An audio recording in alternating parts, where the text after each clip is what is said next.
Okay, and we are now live for the March monthly live. So please do bear with me just while I share it on Instagram, Facebook, and the rest of the um, social medias we've obviously got, and and yeah. So hope it's the one before Stafford, so we're good. Oh, hi there, Mulin man. How are you? How are you? Nice to see you in the stream.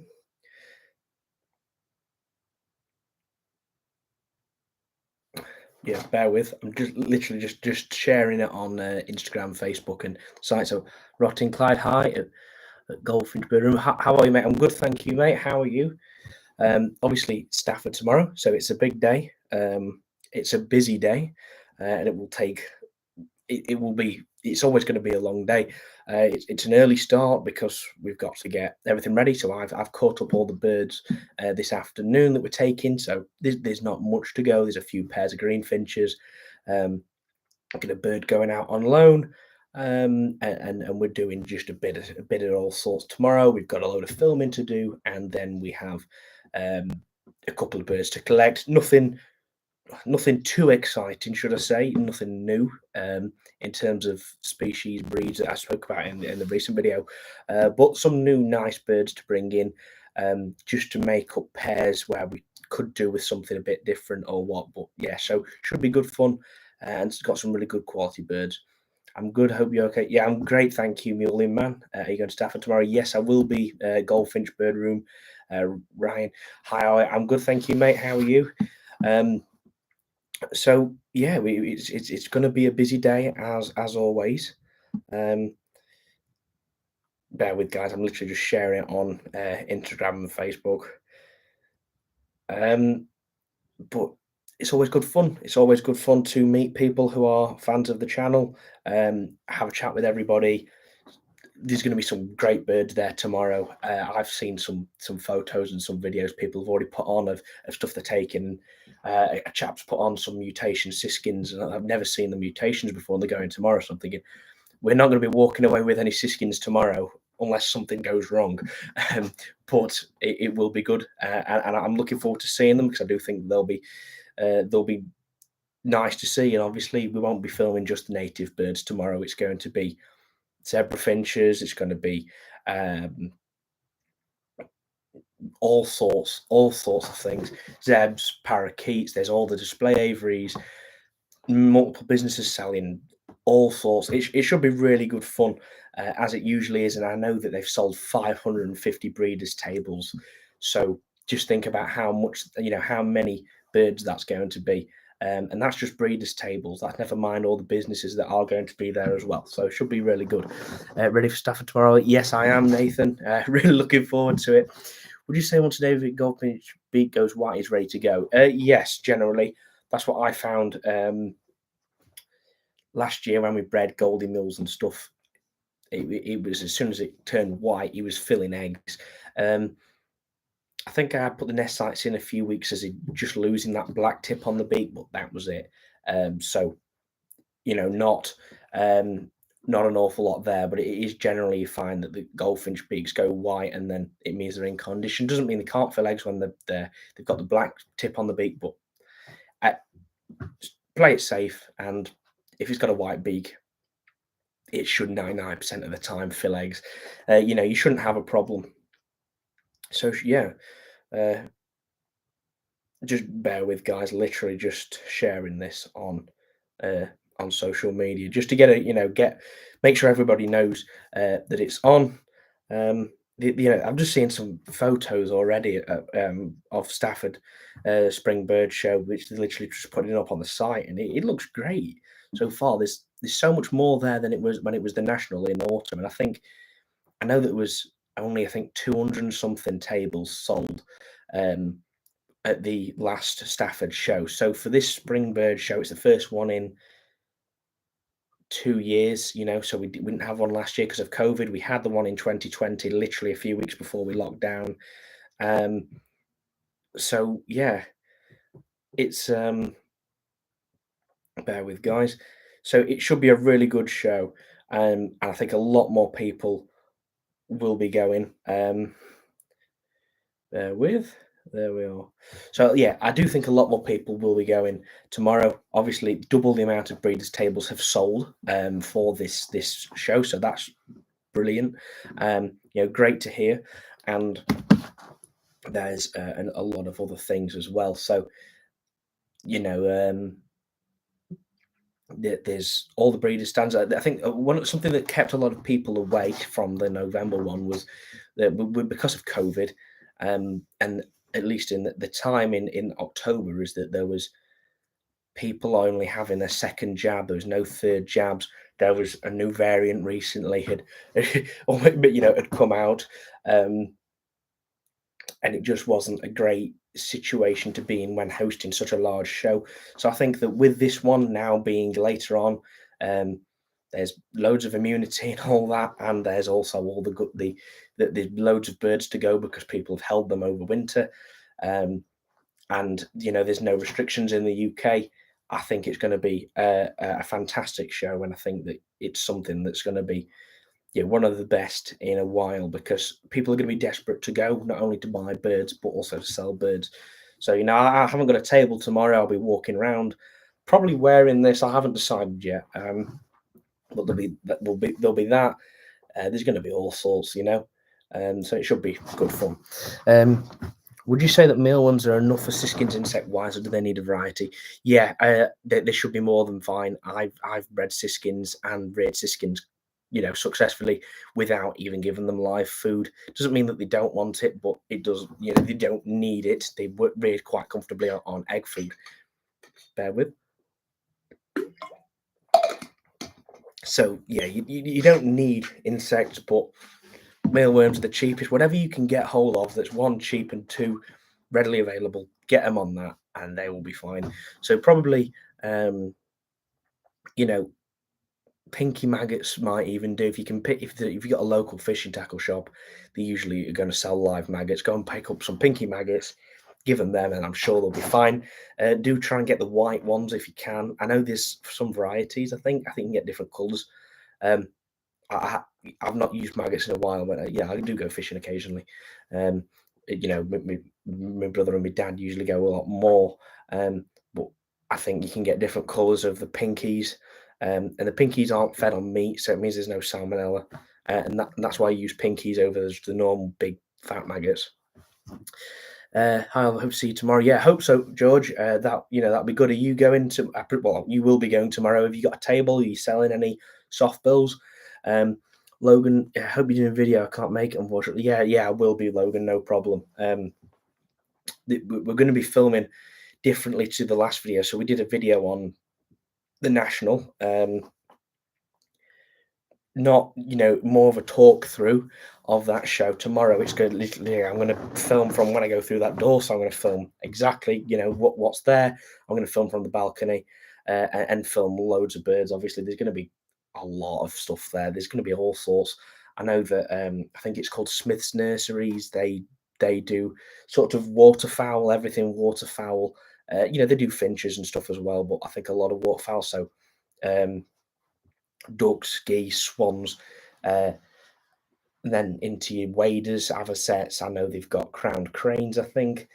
There's all sorts. And I know they're going tomorrow. I don't know what they're taking, but they are going tomorrow. So that should be good because we're going to hopefully see some really unusual soft bills there, native soft bills. There's always going to be the sort of normal, general zebra finches, loads of canaries, budgies, cocktails, and a lot of the standard things. But just remember, there's going to be some cracking canaries there tomorrow. So I know that Avian World Dublin are going there. I'll tell you what, I'll get you the table number. Avian World Dublin have said they're taking 300 canaries tomorrow. So probably 150 pairs of canaries, all new colour, kind of. I know they've got a few that aren't new colour, so they've got Portuguese Harlequins, but there's going to be all sorts. So that'll be good because we'll get to see a lot of those, and a lot of them are top. They're going to be top quality birds. So that'll be good fun to see. So that is table number 296 to 298. That's Avian World Dublin. So we're going to have a look at that. We'll have a chat with them. It'd be great to see, and a huge variety of new colours and stuff like that. So really good fun. Now to see some people of the prices, stuff, obviously feeds, etc. Yeah, that's it, Logan. Helps give you a feel as well. I think you got to remember there's always going to be the people who ask an absolute fortune um, for birds. There's always going to be those people who will charge much more than the birds are worth. There's not many of them, but there is a few. Um, I do remember I'm not a goldfinch man, but the people selling Siberian goldfinches for at the show for a few £1,000s a pair. And I wouldn't be able to tell you exactly what they're worth, but to be going to a show like that and having your birds where they're literally there and having like a £3 price tag on them, I don't think anyone is turning up to the show with £3 in their pocket and just going to buy a random pair of birds. You know what I mean? Like, if I had £3 and I was going to buy a pair of goldfinches with it, I'd want to be talking to the breeder. I'd want to be saying, right, this is the pair I want. I want to be going to see these birds. Everything's got to be all right, because you never know if you could get those birds. They look all right in cage, and they could get home and they drop dead because they've not been put on the right food or anything like that. If I was buying a pair of birds that much, I would not be turning up to a show with £1,000 and saying, here you are, just buying a pair like that willy-nilly. So that is part of it. But then you're also, just remember, there's always going to be bargains there, and you will find them, or you're likely to find them, especially if you're there from the start. Like, I would recommend making sure that you're there for when the doors open at 9, because it happens very quickly. Suddenly, boom, doors are open, and there's a few people with early tickets who will buy things in there. But then you go in, and it's kind of just a bit of a free for all. It's a bit nuts, and yeah, it's a bit crazy. So you'll end up where the bargains become less and less. But it's like, just to give you an example, at the National Exhibition 2019, I picked up a pair of Siberian bullfinches, a current year pair, right? So this is 2019. So they were 2019 bred birds, because this is in the autumn show. Pair, both normal Siberians, quality Siberians. The cock was split past all the pair you've seen on the channel over the past few years. Paid £40 for them. £40 for a pair of Siberian bullfinches. I would never have thought that. But then the guy was packing up, hence why they were so cheap, because he just wanted to get rid. And I found them early on in the show. So, wow, £40 for a pair of bullies. Yeah, absolutely. And that was like, to this day, at the moment, that is the best bargain I've ever got. Just turning up and going, wow, look at that. And for what, one, what they're worth, and two, what they've bred me, you can't go wrong. They're worth their weight in gold. They're brilliant. Obviously, we lost the hen September or October time, and then we sold the cock on because I just hadn't got a use for him. So yeah, yes, it's pretty stupid if you did personally. I would want to see the setup, Paris, etc. No, you're dead right, Logan. Dead right there. I completely agree with you. If I was to, I would not be turning up to Stafford tomorrow with a few £1,000s in my pocket looking for a pair of goldfinches that I don't know and all that. I think if you do and you've got the money to do, then okay, fine. But for me, I can't afford to lose £3. Just so you know, I'm not turning up with £3, and I won't pay £3 for a pair of birds. At least for a very long time. If I win the lottery, then it is something exciting. But then still, that's a lot of money. But yeah, so it's one of those, and I think it depends on what you're buying as well. Remember, so if you are going tomorrow, I've seen it before. There's people selling macaws, they're selling African greys, and there's a pair of it's not uncommon to see a pair of African grey parrots for sale, and they're probably about £800. It's a lot of money, but when you realise it's £400 a bird, and they're worth a lot more than that usually, especially if they were hand-reared birds, you're on for a win there. And if you can breed some, just be aware of that. And I think something to remember with it as well is there's Not always, and but there's always going to be those people who do bad things.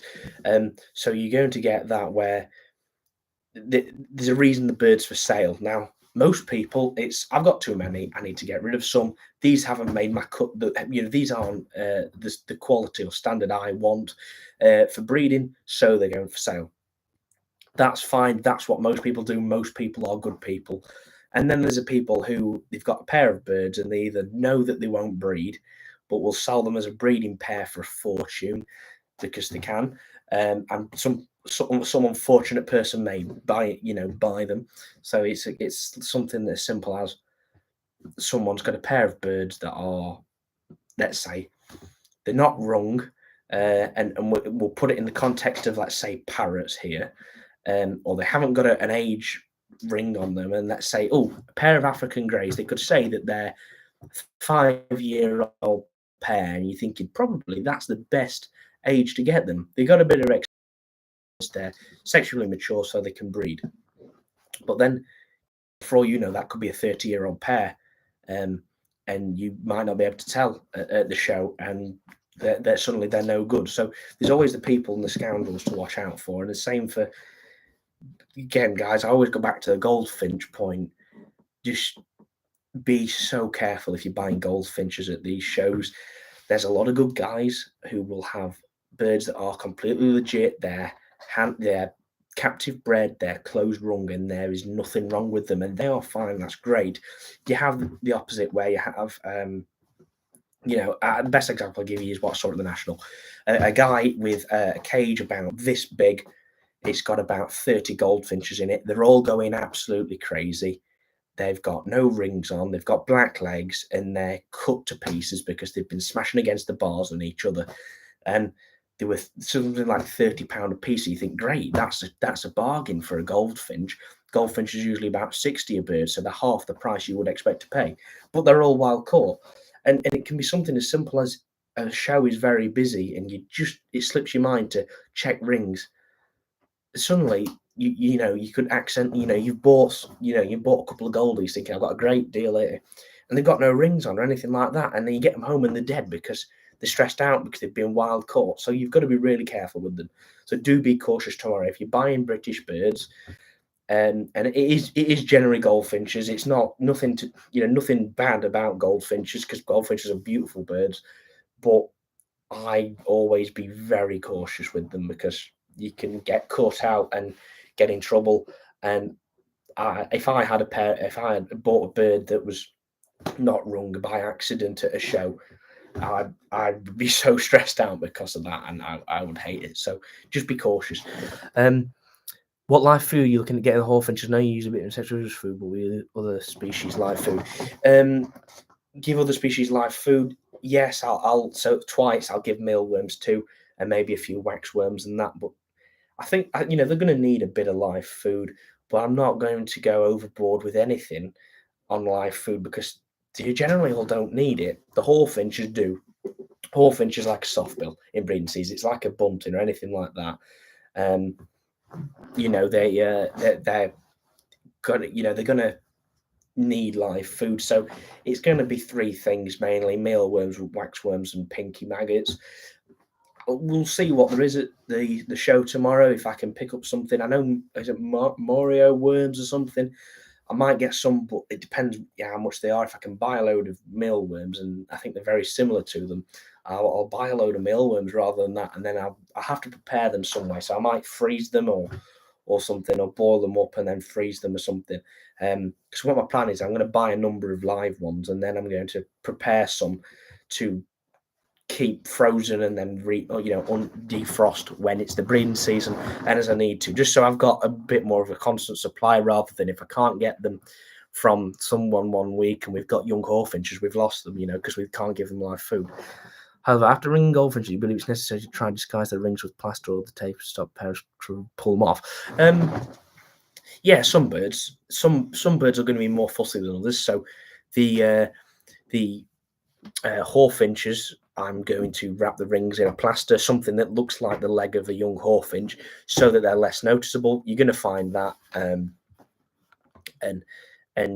I'd rather cover them if it's something sensitive. But a lack of a goldfinch. I think most goldfinches are all right now. The Siberians, I can't imagine you ever have a problem with rings because they're quite domesticated now. For the native goldfinch, it wouldn't be a bad thing. I would, if I was you, ring cover the ring and disguise it where you can, best you can. It's not always the case. You can be all right sometimes. And the parent, it's completely dependent on the individual bird. So it might be worth trying without it first round and keeping a very close eye. And if you've seen the hen if you don't know the hen and and the hen starts throwing them out, then absolutely quickly wrap the rings up and you'll be fine. But some hens will do it and they'll throw the chicks out of the nest because of that ring. And other hens won't even bat an eyelid. Red poles, greenies, all sorts of stuff like that. They don't need the rings wrapping, or at least just the general ones anyway. If you got Arctic red poles, I probably would because I wouldn't want to risk it. So yeah. And they're no good with black legs, don't they breed? No, Matt. Now I'm not 100% up to. Yeah, I don't really buy goldfinches, so I'm not 100% sure this. But what I've been told is that goldfinches with black legs are usually wild caught because there's some. I think it's something to do with stress, and they have black legs. I don't quite understand it, but it's something that I've seen after it being pointed out to me, and noticed that it seems that a lot of goldfinches that are being sold that are wild caught at these shows do in fact have black legs. So that's something I do stay away from, unless. To be fair, I'd just stay away from it. I don't buy goldfinches at these shows because I don't want to get caught out. If there's a Siberian goldfinch and it was a decent bird and I knew it was all right and it didn't break the bank, I might buy it. But native goldies, I really do try to stay away from. That's just me. If you want to, you can and buy them. But for me, I don't take the risk because I don't want the pain and hassle of if I got it wrong, then someone has caught this wild bird. I don't want to be involved in that. I get away. Transduction Arabic. Oh, hi Yusuf. Do you mean translation? So this is a live video, mate. So I can't get this translated. I'm afraid. Sorry. Yeah, just them with bits and as told as anything. Yeah, well that's it exactly, Logan. Just with vitamins, and they're fine. I've been told mealworms are a problem with calcium. Now I've not had a bird yet that needs them. I will give them mealworms and that's fine, but I won't give them as the sole food for the hens rearing the youngsters. So I've yet to try, but I've been told that mealworms do have a lack of calcium. So they either one stop the bird absorbing calcium, or two have no calcium, so it doesn't work. If you understand me, so I will put calcium on the mealworms. It should be fine. You know what I mean? So yeah, we'll put calcium on them. I probably put a mix of calcium and egg food and try and get them that bit of broke eggshell in seed because I think they will feed a little bit of seed, and then I will dust the mealworms with the calcium. Now I have heard that some people use sesame seed oil, and they put sesame seed oil on dried mealworms you can get from like Poundland for the wild birds, and then you can put calcium on that as well, or baby food. I've even heard baby food works if you got like a baby formula or something, and you can put that on the mealworms, mix it together, and you get obviously oily mealworms with this on them, and then the parents eat them, and it actually works. I've not tried it, but it is an idea, and it is something I will try this year. I'd like to experiment with things, and also it's useful information for you guys. So if we do cover some, I've just seen Logan's just put cod liver oil. If we do cover them in some sort of oil, put some baby powder on them, or put some calcium on them, dried mealworms, and then give them to the parents. They might eat them, and it does just as good. And if it is the case, then we'll buy a load of dried mealworms because they're so much cheaper than live ones. But just an option, so something to try there. Would you would you foster your Hawfinches? Do you have problems with rear parents or would you hand rear? I wouldn't choose to foster them. If I see the parents are doing fine, I'm going to leave them with the parents because, yeah, sure, you know what, they are unusual and they're a rare species in captivity anyway.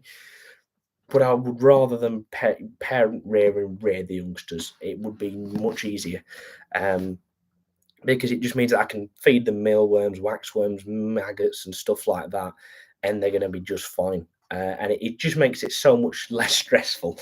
If I did, I would again. Hand rearing is a last resort for me.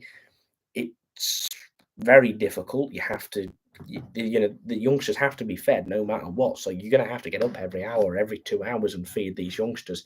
Now, there's part of me which thinks, well, when it goes dark, I'll not feed them because they should be asleep and the parents wouldn't feed them. I don't think, but they might. So I don't know. I'm going to stay away from hand rearing as much as possible unless I have to. And then if I have to, I'm going to have to work out something. I might get someone who's retired to hand rear them for me. and then I'll pay them to do it because it saves me a lot of, a huge job.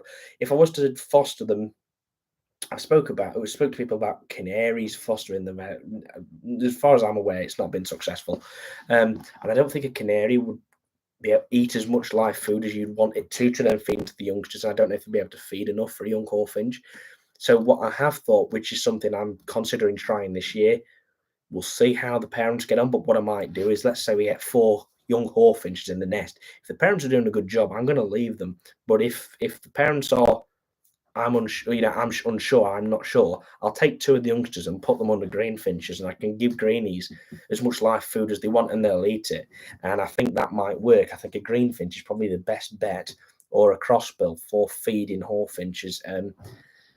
Again, I don't know if this has been tried before, and I haven't tried it before. Obviously, this is my first pair of hawfinches, but if we can, it might work. If we can foster hawfinches under greenies, that's a massive win.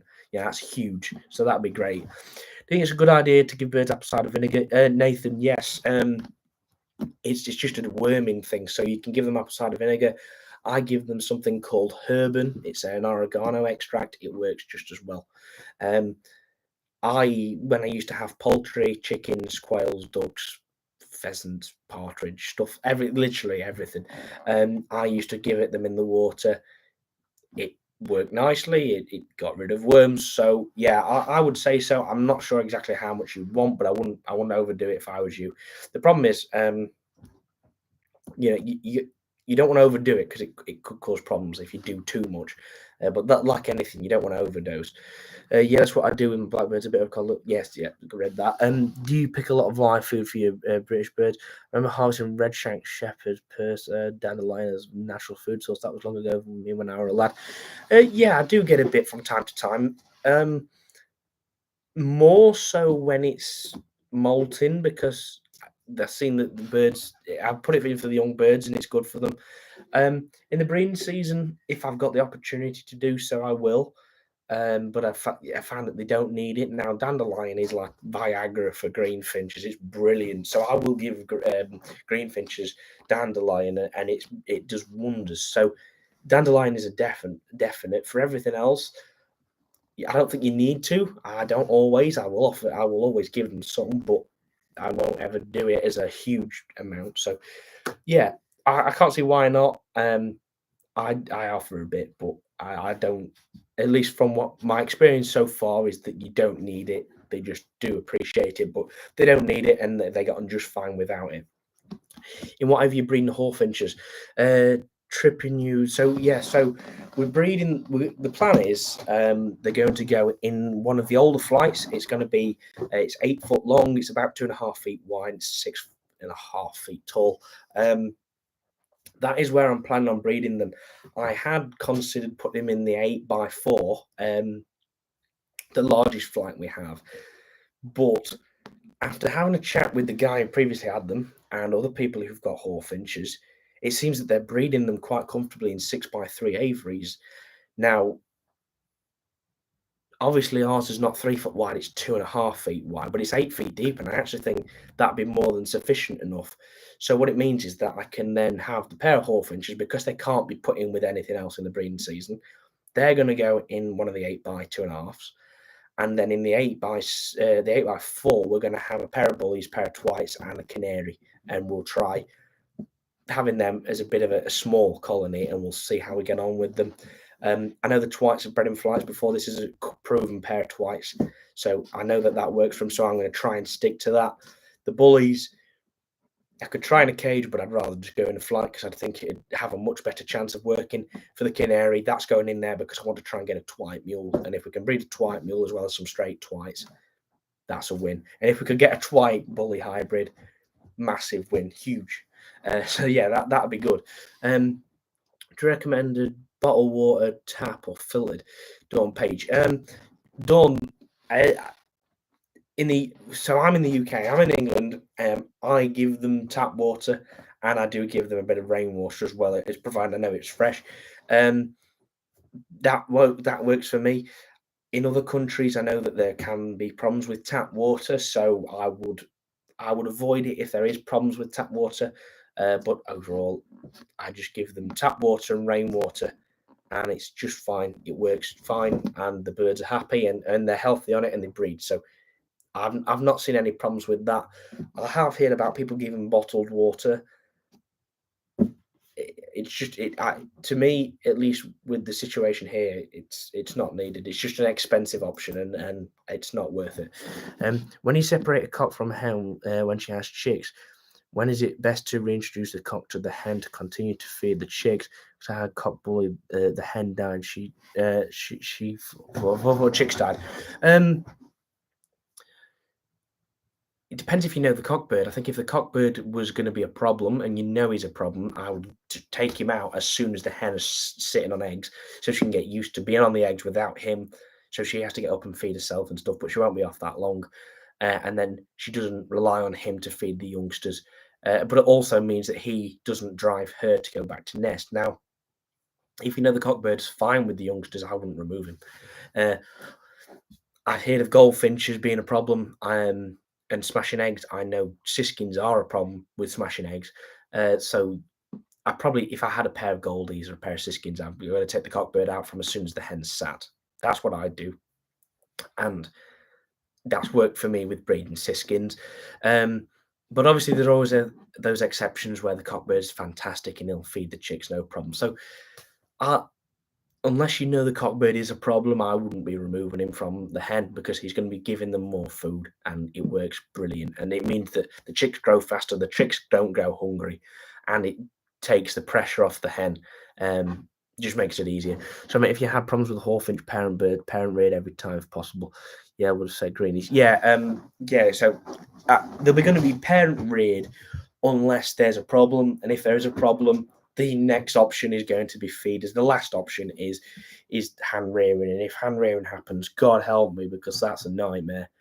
I've tried it with blackbirds, it didn't go well. I did that for a rescue centre, and it's just the blackbirds were a problem. They were not feeding correctly from when I had them, and these were abandoned. So I don't know the situation, but either way, a rescue centre called me and asked me, a local one, and I've always helped them out. I said, look, you know what, I'll give it a go. This is in lockdown, and it sadly just didn't go well. The blackbirds, when I got them, had not been fed in a while, and I think they'd sort of gone past the best point. As soon as they'd gone past that point of where they was all right, they really struggled to feed. They didn't want to feed, and they end up perishing. So yeah, I don't want to do hand rearing unless I absolutely have to. And then still, I'd rather canary do it for me. I've got a couple of pairs of Siberian goldies separated in large cages in the bird room. They'll be going in outside flights next month. Should I introduce them together, or hens or cocks first? I don't see a problem in putting them together like immediately, just pairing up, right? At the same time. If I was to put any first, it would be the hen, because I'd want if a cockbird's a problem if he's aggressive, and you need the hen to be a bit more, stable and all right, I'd put the hen in for a week and then put the cockbird in. But if you can help it, I would put them in straight away together, and they'd be fine. When I bred Sibos, it was last breeding season actually. I had them together throughout the whole winter, so they came into condition together because it was a trio, and they went in there as fine, and he wasn't a problem. But I do know some can be, so I'd pair them up personally. I'd put them in at the same time, and they'll be fine. Hello, I have a white canary big bird. I'm trying to decide what pair it to for mule, goldfinch, common linnet, serin. The first time I have canary. So if you get a white canary, then that means you're going to be trying. Well, you're going to get normal mules and you're going to get blue mules. Personally, I would go goldfinch because I've never seen a linnet mule in blue, a blue linnet mule, but I don't imagine it would be the most exciting thing because a linnet mule is going to get the red, but as soon as you take the red off it, it's a brown bird, so you're just going to get a blue bird, and I don't think that'd be that attractive. For a serin, a blue serin mule, I've again never seen one, but it looked very much like a blue siskin mule. It might be all right, but it wouldn't be my choice. So I go goldfinch because with a blue goldie mule, you can get the red mask on them, you can get that yellow wing bar, and you get the overall blue colour. So I'd go goldfinch personally. My hawfinch laid eggs already, but my male is still young and broke the eggs. Oh God, that's not good. All you can do is just go again. So maybe take the. Could you take the male out? Could you separate him? Let the hen sort of rebuild or get comfortable again, and then put him in like in an evening, for example, watch him mate with her and take him out so he doesn't have time to go and smash eggs. Do remember they will learn from that sort of thing. So, as much as birds aren't, well, some of them aren't the brightest of things, they will pick up things and they will learn and they will understand certain, to a degree, things like that. So if he has broken the eggs, it's likely that it was a mistake. He's a young male, like you've said, and he didn't know. So he might be all right the next time, but as a safety, I would not. I would not leave him in. I would let the hen rebuild. I'd give her a few days without him, put him back in, and realistically, what's going to happen is because you've separated them, they want to be together, and especially if they can hear each other. As soon as you put them together, she's going to squat for him, he's going to get her straight away, and then you can take him out, and you know that he's mated with her. So those eggs should be full, and hopefully it works for you. You're looking at buying anything tomorrow? Yeah, we've got a few bits coming in, Logan. All reserves. Yeah, I've got a couple of reserves. I've not got anything I'm in mind. If I'm not, I'm looking for something in particular. Everything I'm picking up, everything I'm planning on getting is reserves tomorrow.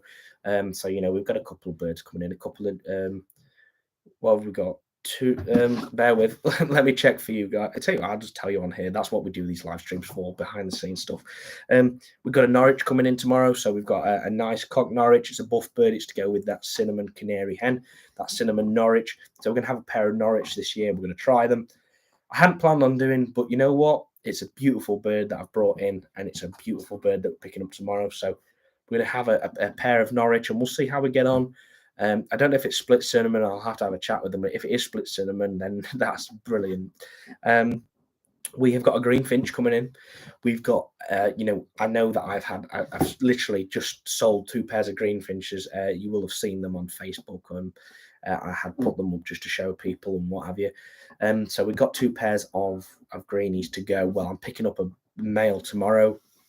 I had the opportunity to get 2, but what I've got is I've got 5 here and we're doing 5 pairs, but the bird I'm picking up tomorrow is from one of the best lines in the world. And yeah, that's why we're bringing him in. It's a really good quality bird from a fantastic line of birds that win a lot of shows. Therefore, that's why he's coming in. So we will, he's coming in tomorrow, and he's going to be our 5th bird, and we're going to have a young cock bird spare. So we're going to have another option. So what we might do is we'll see what youngsters look like from one bird, because I've got 2 birds from the same line which we brought in.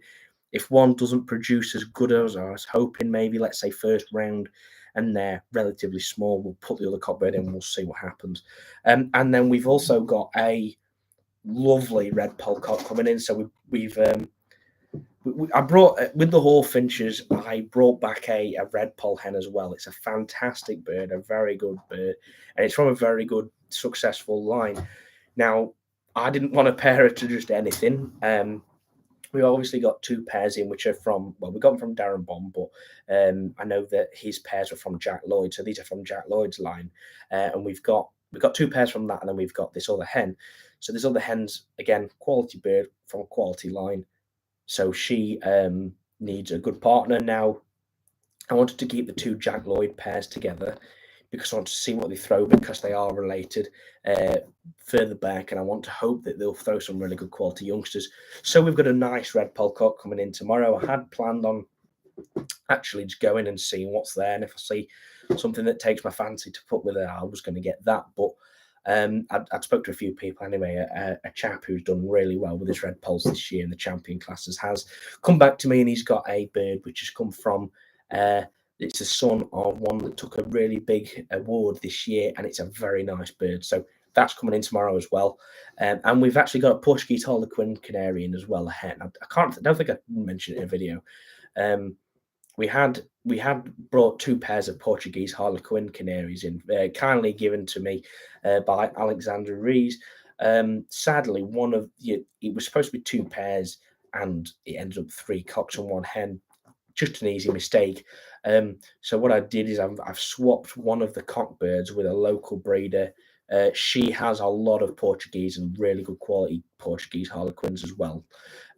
Anyway, I've swapped this cockbird from her that I had with a hen that she had. And again, it's a quality hen. It's a nice bird. So we've got definitely two pairs of Portuguese now, which is good. So, we brought her in, but, I've already got two of them, which we're going to show in the Stafford video, just because I wanted to sort of show them as their own thing. I didn't want to space it out. Obviously, the hawfinches are a very special thing. They had to have their own video. They're one of my absolute all-time favourite birds. So I'm very lucky that we have managed to get them. Let's have a look. What else have we got? Another thing, I have zebra finches like 10 pairs for the last 3 years. I haven't got any youngsters up. All the eggs was disappeared and the youngsters too. Oh, right. So if the eggs have disappeared, I think you've got a problem in terms of something's killing them, and I would be straight away going for a mouse or a rat. However, if it's a rat, it would probably kill the parents. So I'd be saying it's a mouse. So if they are disappearing, it's a mouse. If you're meaning clear eggs or the youngsters are dying, there's a problem with the cockbirds, because the cockbirds aren't filling the eggs, and if the youngsters are dying, I would look at how closely related they are, because if you don't want a brother and sister pairing, because it will cause a certain number of youngsters to die because of that. And I would also look at the mutation. So if you have got something that, if you breed two mutations together, it kills them. It has a lethal factor. Be aware of that. It might be worth you having a look at bringing some others in, or even moving those pairs on if you can, because there could be something like sorry, bear with, I'm trying to remember the name.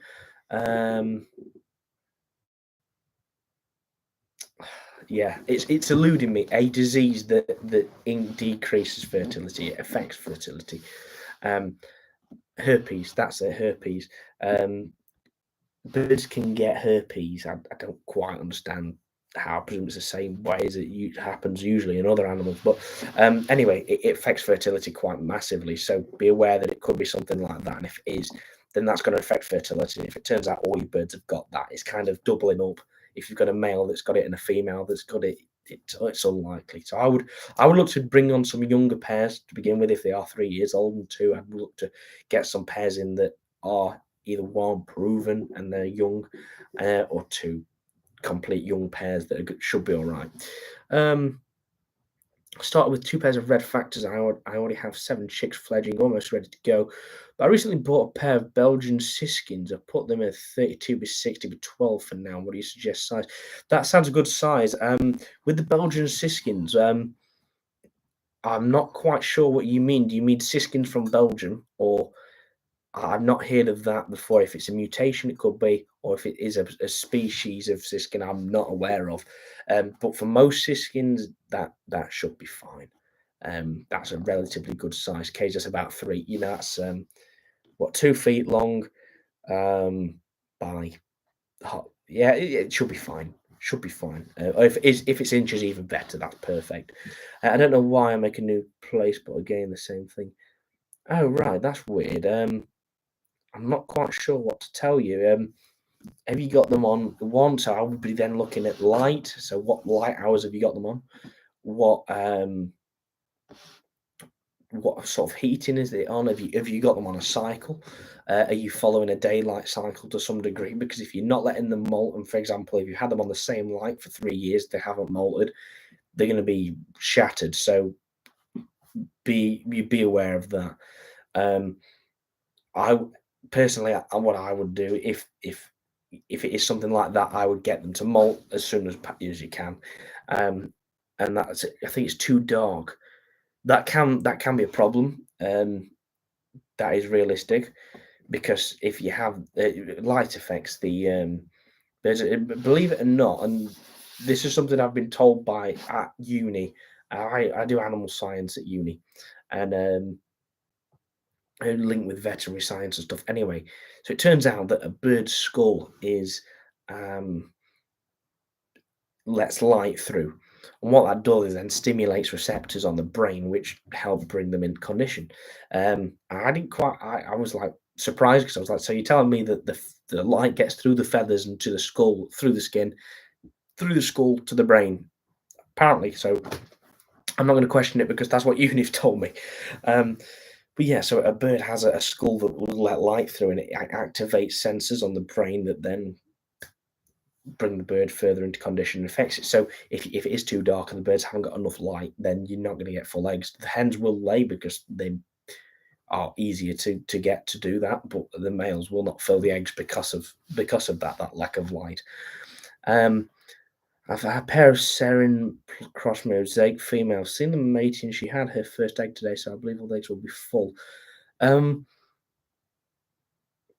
have a pair of Serin mosaics. Oh, right. So then Serin mules, a pair of Serin mules. Right. So I would say it's unlikely just because they're mules. Serin mules have one of the highest chances of being fertile because the Serin is quite closely related to the canary. But they are still mules. So you might find that if they are a young pair, they won't. By all means, try. But I would say it's rather unlikely that they are, because they are mules and you're breeding mule to mule. I think if you put a canary cock with the hen, or got the male Serin mule and put him with a canary hen, you might have a better luck. But overall, I would say it's unlikely that they are full. Mules hybrids generally, as a rule, aren't fertile. You do get those ones that are, like red Siskin mules. The mules that are fertile usually are red Siskin mules, or pretty much any Siskin mule, really, kind of. Not all of them, and Serin mules. For things like goldfinch mules, greeny mules, crossbill mules, bully mules, I think there's very, very few cases of them ever being fertile. I know that a chap in Ireland had a Siskin red poll hybrid fertile, and he bred it with a white canary hen, had a blue mule that was half canary, quarter red poll, quarter Siskin. I know that the white mule I have, which we bought, quite possibly fathered mated with a canary hen and produced a what would be 3/4 canary, 1/4 white. So we're going to try it this year. I've got a spare mosaic canary hen, so we're going to try it. But I'd say it's rather unlikely. I know Mark Pontin had a greenfinch crossbill hybrid. It was fertile, mated with a greenfinch, and had 3/4 greenfinch, quarter crossbill youngsters. Then that bred this year with a greenfinch, so he's now got some that are 7/8 greenfinch and an 1/8 crossbill. However, then I believe that Shane has all of those. I'll have to. I'm seeing Shane tomorrow, so we'll. I'll have a chat with Shane about that. Actually, we'll see if we can get some videos from him. Actually, of them. I'd love to see them. So yeah, generally as a rule, milled hybrids aren't fertile. You might get some. I'm also thinking of pairing the mosaic female to male goldfinch when she's ready again. What do you think about that? Yeah, that should be fine. Female mosaic to a goldfinch. You shouldn't. They're nuclear canaries are not hard to breed. They're relatively easy. So absolutely try it. I'm sure she'll be fine with it. Just as long as the goldfinch mates with her, it should be all right. What's another canary was going to zebra finches. So that's it. I know that Matt's doing. He's got the video coming out from Peter. I want to say Peter Harrison, who's a zebra finch vet. I know him because a good friend of mine. I'm actually seeing him tomorrow. We're sorting a couple of birds out. I'm helping him buy some. He's got a couple of zebra finches from Peter Harrison. Very good birds as well. So it'd be good to see that, and that's how I know of Peter. He probably doesn't know of me, to be honest, because I obviously do native birds and canaries. But I'm very aware of him, and I know that he's got some of the best zebra finches around. So yeah, do see what pointers you can pick up there, and I'm sure, Matt's videos are brilliant. So there's always things to learn from them. Harley, put a shout out for me. I'm looking for male bullfinch. If anyone has Northern Ireland, go to Stafford, get in touch with me. Good, go and watch the live chat.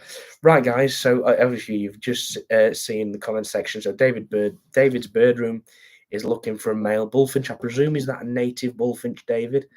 So yeah, if anyone in Northern Ireland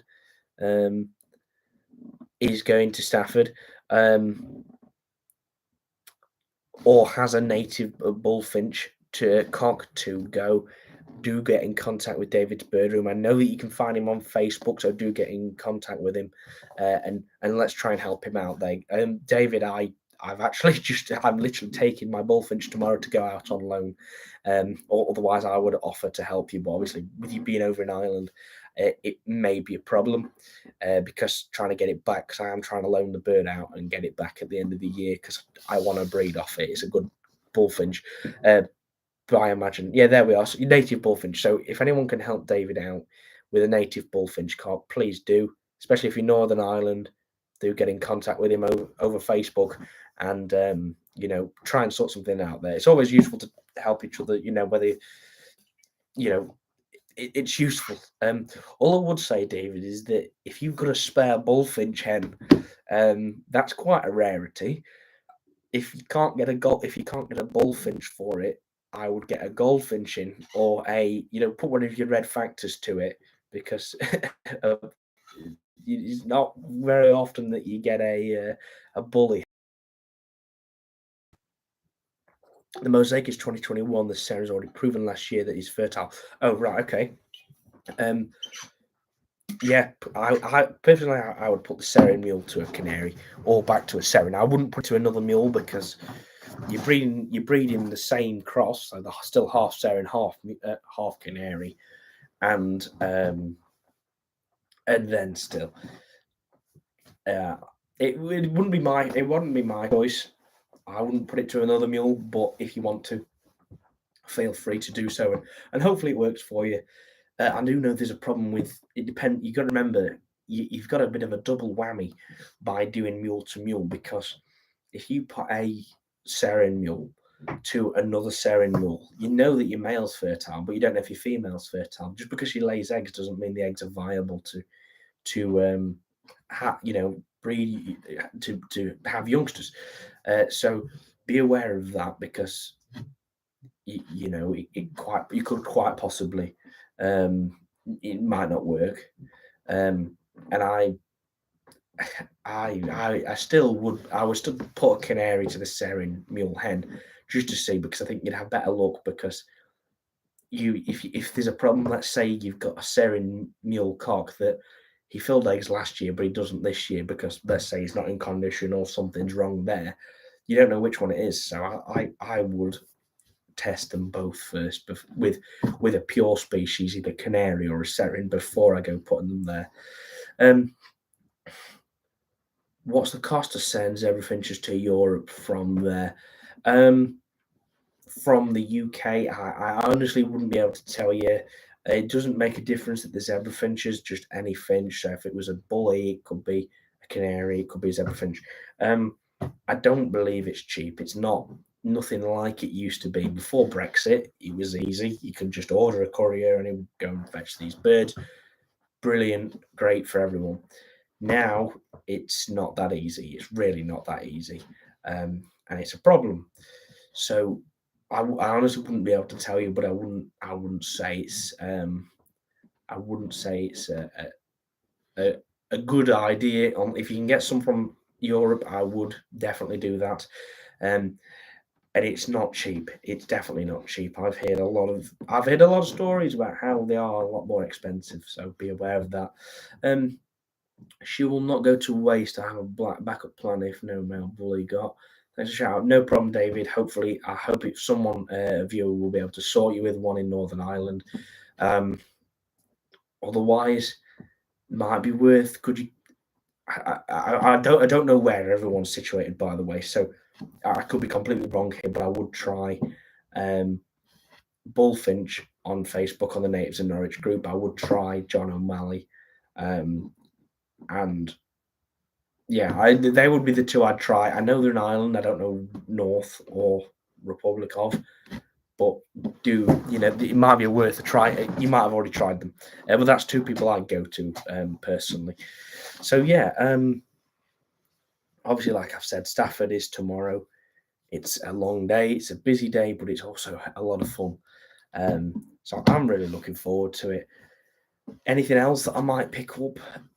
Again, it's one of those where if I see a bargain or see something that I can't resist, I'll get it, but I'll regret getting it because I'll go, well, what am I going to do with that? I've already got too many birds. I wanted the what I'm now calling the young bird shed, where we've got all the nice clean plastic cages, and where we've got hawfinches. I was planning on having that as a completely young bird shed. However, it's looking like for the breeding season, it's going to be mainly young bird shed, but it is going to have spares in. So there's going to be a couple of red poles spare in there. There's going to be a greeny cock in there. There's going to be a couple of canaries, and I do think there's probably going to be the crossbill mule pair as well, because I don't know where they're going to go if not. And you know what? If they don't click and it just doesn't work, then that's all right. It doesn't work, and we will separate the pair, or we'll just put them all in together because they're all adult birds. It should be all right. But we'll see. What else will I pick up tomorrow? What is a chance? I have considered. Do I try and get something like, I don't know, I had Chinese quail a few years ago, and I bred so many of them, hundreds of them. I used to sell eggs, and I sold them all over the place. I sold them just mainland UK. I sold them to Ireland. I sold them to guy up in Scotland. If on an island, I think it's Shetland. I want to say. Further up, I sold them to a guy in Europe. I sold so many quail hatching eggs, these Chinese painted quail hatching eggs, and I used to breed a number of them as well. So I thought, well, do I get a pair? But I can't see how they'd work. Where would I put them? The bottom of a flight. Which flight would I put them in? I don't know. So yeah, probably gonna not do that. But if I do see something like, I don't know, a pair of lapwings for sheep tomorrow, or a pair of avocets or something, it's one of those where it's kind of like, if I don't take this, I might regret it. So yeah, be aware. But that's always something that happens with me. I'll go and say, I can't. I've only got to get what I came here for, and I'll always walk out with something else. So beware. You could see a lot of weird things turn up. Quite possibly, if something takes my eye and I can't leave it. You know what I mean? Um, I don't know if everyone's like that, but at least I am. I just see it. I'm just like, wow, that's awesome. Let's get it. So yeah. Also, where do you think it's better to breed goldfinches, cages or flights? It depends how big your cages are, actually. If you've got really good size, sort of 4 foot long cages, about 18-inch deep, 18-inch high, like those, I think they're called Dominus Molinari cages, wire cages. I think they're brilliant. I think they're superb. I think you could breed pretty much any native finch in those. Um, anything else like flight, if it's much smaller than that, um, I'd always go for a flight because it's always going to work. Um, but a bird might not go down in the cage because the cage is too small. But you put a bird in a flight, unless you've got a really weird and small flight, the birds are going to go down because it can't get any better. So I'd always put them in a flight personally. If you've got the room, I'd go for that every day. Um, so it's on your mind to keep any birds like everything to expensive mutations like Yuma or something. No, not really, to be honest. I've done zebra finches. Don't get me wrong. I think some of them are very nice. I think the Yuma ones are nice. I've seen. Is it like triple orange or something, or triple orange Isabels or something? I know that you can combine a number of mutations in zebs. I think there's some brilliant looking mutation zebs, but I've already had them. Yeah, I had them in. Yeah, obviously this is prior to making videos. Just remember, but in when I first started with the Aviary about 7 or 8 years ago now. Jesus Christ, that's come quick. Either way, when we first had the Aviary, my first experience properly of keeping cage birds, we had zebra finches, and we had a lot of zebra finches. So I would usually help out my local RSPCA with taking a number of birds. Anyway, when we first got the Aviary, it was the original 6x4 shed, which is actually where the plastic cages are now. That's originally what we started with, and it's grown hugely over the past few years. Pardon me. We had a pair of zeb, but we had a few zebs, I mean, 6 or something like that. Anyway, this RSPCA had an aviary had been abandoned. I think there was a load of birds left in there. It was an outdoor aviary, so it rained in and they could get water, but food was lacking. But they were all right. Anyway, they brought in, I think, something like 20 or 30 zebra finches, and they had them all in this flight in the back of the RSPCA. So I saw them and I thought, well, we've got an aviary. Let's, awesome. How much do they want for them? Well, they didn't want much. I think I paid something like £2 or £3 a bird, and that's not me taking advantage of it because I'm obviously helping them out as a charity, but I'm also, one, providing the birds a safe home, and two, remember at this point, let's say it's 8 years ago, I'm 11 years old. I'm 19 now, I'm 20 this year, which is crazy because I'm still like 14, not even that. I'm not very mature. Anyway, so zebra finches, we had 30 to 40 zebra finches at one point, and we had loads of them. We bred a lot of them because they're so easy to breed. They breed like rats, or rabbits, as you should say, to be nicer. They breed loads of them, especially sort of the feeder type, the small zebs, not the exhibition ones. So I had them for a while. I bred a lot of them. They weren't worth much. It was not about the money, but it was that I'd sell them and I'd be thinking, I've sold, like, let's say 2 pairs of zebra finches for £10. It's not even a bag of seed. And then you end up where, well, how the loads of food, and I wasn't getting as much fun out of them as I used to after a few years. So just moved away from it. We had an exhibition zebra finch. I actually got from the RSPCA as well. It was a fawn hen, quite a good sized bird actually. I think whoever had accidentally let that go was probably quite missing it because it was a massive bird. I couldn't believe it's the size comparison when I put it next to my feeders. I was like, well, that's giant. Anyway, she bred for me. She got fit. She bred for me. Never could fly fast, but anyway, bred a number of youngsters off them. That they were obviously half exhibition, half feeder, but they were a good size and they were nice birds. Anyway, it just come to the point where I'm not bothered about zebra finches, at least at the moment.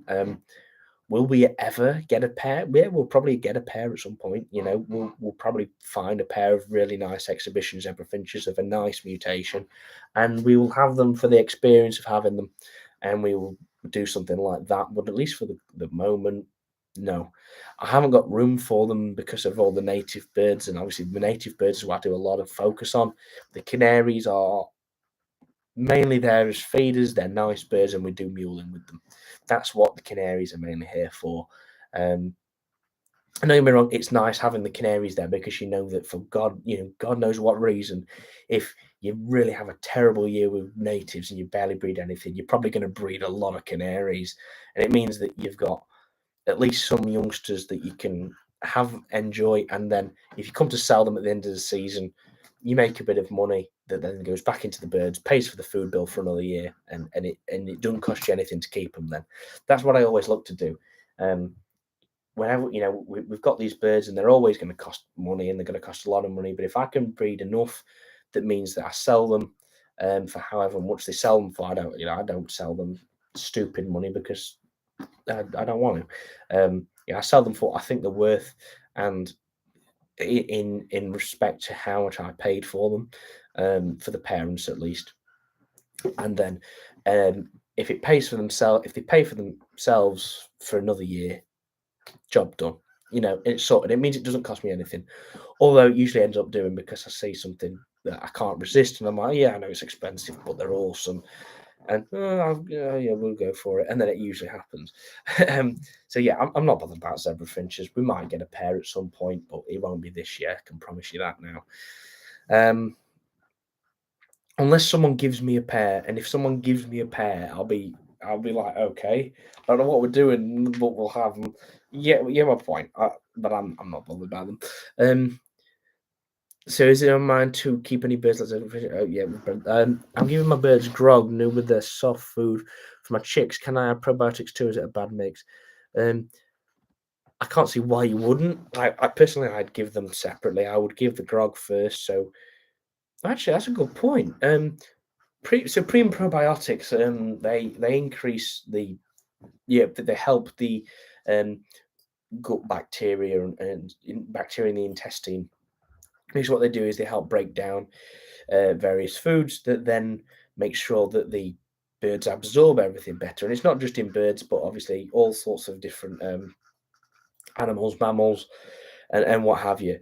So I wouldn't put them together just because I don't think you need to. Um, I would give them a pre and probiotic for probably the week running up to giving them grog, and then I would give them grog. Because grog is it kills coccidiosis, so it cleans them of coccidiosis, but it also kills them black spot bacteria. Now, what I want to make sure is that when they do absorb that grog and it does what it needs to do, but it would probably, because it is essentially an antibiotic almost, because it does kill bacteria, to my understanding at least, because black spot is a bacteria. I think I could be completely wrong on this, guys. I need to do more research before I go giving a load of advice out here. But it could kill the bacteria in the intestine to a degree. So I would give them before and after if I was you, just as a safety, and then it means you can't go wrong. Imagine I have so many children I can't breathe them. I don't know if that's my fault. You have got to look to what are you doing and what could you improve and what could you change, because it's one of those where you've got to be aware of of what you're doing, to then you've got to know it's wrong, haven't you? So I would definitely recommend watching the video tomorrow, which Matt's done with Peter Harrison on the Zebs, and you might be able to fix it just there. But do look at, well, how dark is it where you've got the birds? Is there a problem like that? Are you feeding them correctly? Is there any, like I said, vermin getting through them? Is there a reason like that? So is it mice? Are mice destroying the eggs? Are they killing chicks, or what? And do that. It might be worth just changing. You need to change stuff, and it's you find that it's little things that can make or break a season. I especially my first year with British birds, if something's not working, you got to change it because there's a reason it's not working. So I found this out. So when I first had red poles, I think I had 3 pairs of them. Two pairs went down quite comfortably because they was in a bigger cage. One pair that was in a slightly smaller cage didn't go down. Why didn't they go down? Because it was in a smaller cage and there was less cover around their nest site. As soon as I changed that up, boom, they're down. No problem. They're breeding. So it's little things that you have to change and make, and make things work. So you do have to make changes, and you do have to. Sometimes you have to guess, um, and it. Don't guess on things when it's to do with birds' health. So if you think a bird's ill, do not guess. I would absolutely recommend talking to one, a vet, or to someone who's had experience with that. So I could tell you now, if you show me a picture of a greenfinch, you're like, what's wrong with my greenfinch? It's all fluffed up. It's probably got coccidiosis, and you need Baycox immediately, and then so you could lose it. But if it is something as breeding, like you're saying, cage size, lighting, heat, food, diet, including vitamins and stuff, and they're the main things I would look at for why there's a problem, and then if there still seems to be a problem, there's something not right. House finch paired to a white canary would be, I believe, a very nice pair. Although I have a house finch mule, turn out a very dark bird. Um, yeah, so if it's a white canary, you're going to breed normals and you're going to breed blues. So I've not seen a blue. To be fair, I've not actually seen a house finch mule, or at least not to my knowledge.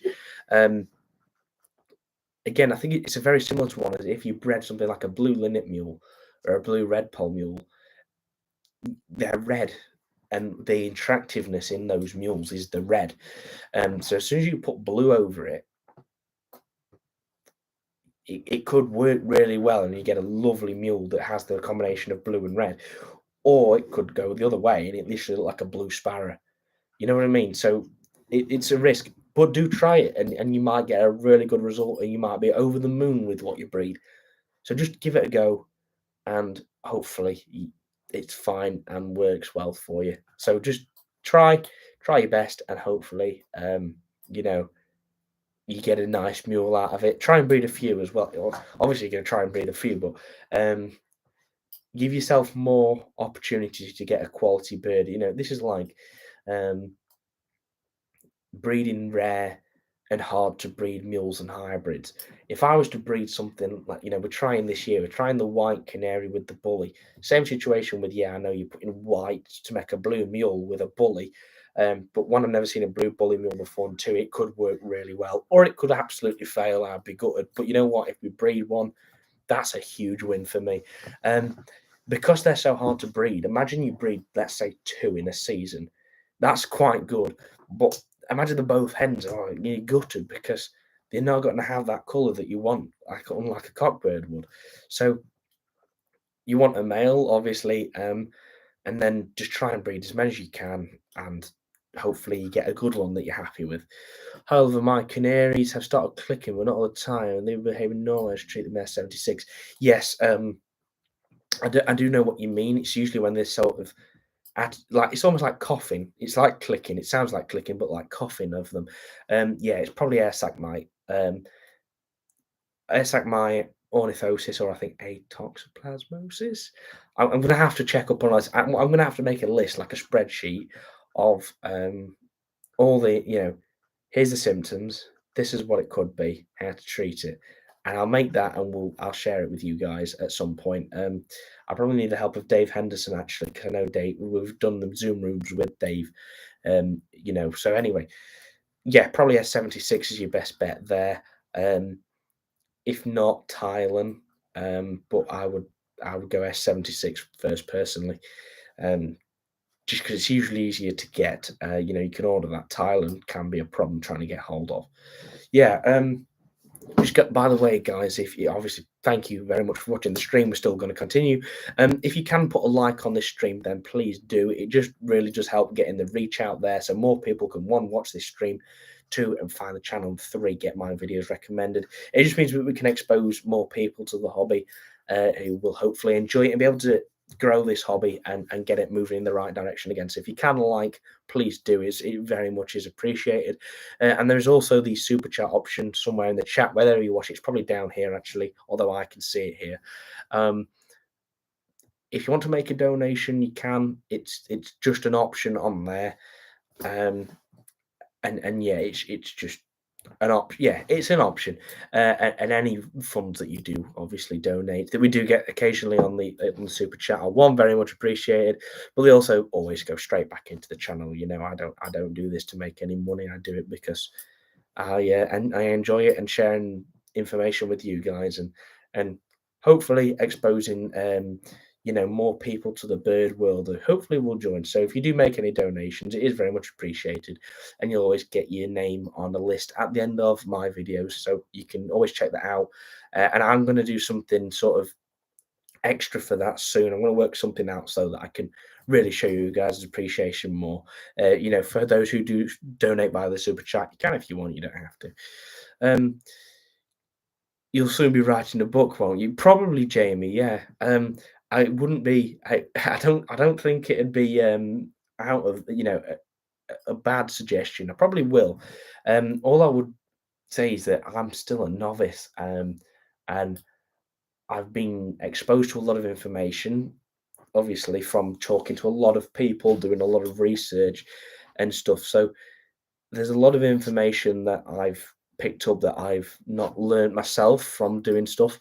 And you know what? In a few years' time, I can't see why not. But at least while I'm a novice, it's probably not a good idea because I don't think people will be too happy about a novice writing a book on breeding British birds. But you know what? We're gonna have a number of new species, a number of new different species over the next few years. You know, you're going to see chaffinches make a return here at some point. You're going to see brambles come here at some point. You're going to see yellowhammers here at some point. It's inevitably going to happen. Hopefully, you're going to see a lot more hawfinches. I hope, because I want to try and get some more. You will see crossbills back at some point. I've actually got a friend who's got a really nice crossbill. We'll have to talk about it in the future. But it's a beautiful crossbill that I've said to him, if he ever gets rid of, if he wants to get rid of it, he's got to come here. So he said that's fine. So yeah, we're going to see all sorts come on the channel, and what have you, and hopefully just a bit more experience on it will be good. And it's always really good fun doing that. Oh wow, we're just Stephen 4X. Thank you so much for the £20 donation. That's fantastic. Thank you so much. Thank you for the interesting video and taking me down memory lane. Maybe I'll get back into hobby being decades. Cheers.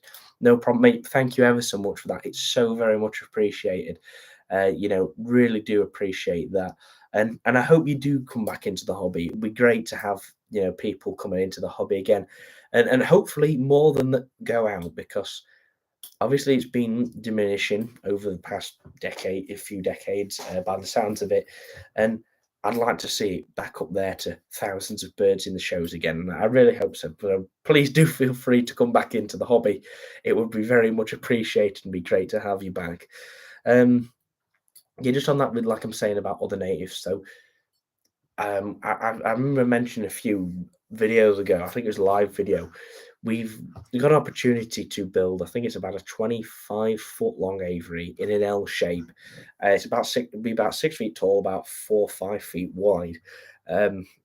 Here we've got a bit of room that we're saying actually we could build something there, and it would have worked nicely as a more of a feature aviary than a breeding aviary. So what would go in there? All sorts of stuff that isn't normal. So I wouldn't be putting a pair of red poles in there really.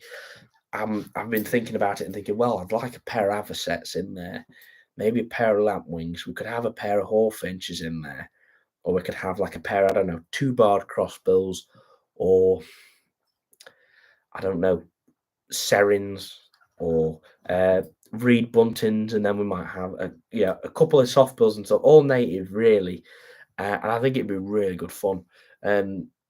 So again, it's just picking up these points that if I was to write a book, I want to have a lot more experience with a lot of different species, because I've bred chaffinches, but I've bred them once, and I didn't get them to the sticks. Completely my fault. I didn't give them enough live food, or they was eating more than I expected, and then it ended up where she didn't feed something right. And anyway, problem. So yeah, so I'd want a lot more experience on breeding them and breeding them successfully first. Same for twice, we've got a pair of twice, but I haven't bred them because we're not had them for a breeding season. But hopefully we'll this year, and I hope we do. Goldfinches, same. I've got goldfinches with eggs, and I've got goldfinches with chicks, but I haven't got any goldfinches to the sticks yet. Main reason, they weren't feeding the youngsters, and then the canaries didn't take to them for whatever reason. I think they were too small. So yeah, so I need a lot more experience before I write a book, but I will in time to come, it will happen. Thanks. I've been searching. They only have the clicking system, but I haven't had anything new for the first 4 to 5 months. Not sure how they got it always clean cages and waters. Sometimes it's not always something they can pick up. Let's say you've had them isolated for 4 to 5 months, and they've suddenly got this problem. It's not always something that is about having them isolated. It's not something that they can, like a human, we'll pick up a cold because we've been near someone with a cold. Sometimes it isn't that. It's more something that will only happen at certain points. So I can tell you right now, the best example I could give you is a pair of bullfinches I had, the pair of Siberian bullfinches we've had over the past few years. They uh, bred for me. We had no problem there. It comes to the winter, and we've had no problems, no health problems with them at all. And randomly, the female started gaping. Why? Because the air sac mite or something, whatever's causing that is still living there, and they never get rid of it. And it just seems to always come out in the winter. So you'll find a lot with bullfinches is that with the humidity going up in the winter, they suddenly start doing this more. Not 100% sure why, but it's still in there with them. So it can be something that's like a recurring issue rather than something they've picked up out of nowhere and then got ill. So be aware of that. And the Housefinch Canary pair 2028, only one egg was fertile. It turned out to be male. The red came out on its second molt, but firstly he was green. Oh right, okay. Yeah, I know that mules and hybrids usually get better with age. So first molt, they're going to look good, but second molt is usually the best where you see the biggest difference, and then third and fourth they do seem to get better. Did you? I presume you didn't colour feed him if he was green in the first molt. But yeah, I think colour food would definitely make a difference, and you would probably see a huge difference in that. Love Yellowhammer's always magical to see and hear, of course. I'm reminiscing the better days as a steward and shows, etc. Yeah, Yellowhammers are brilliant. Obviously, we were supposed to have a pair actually.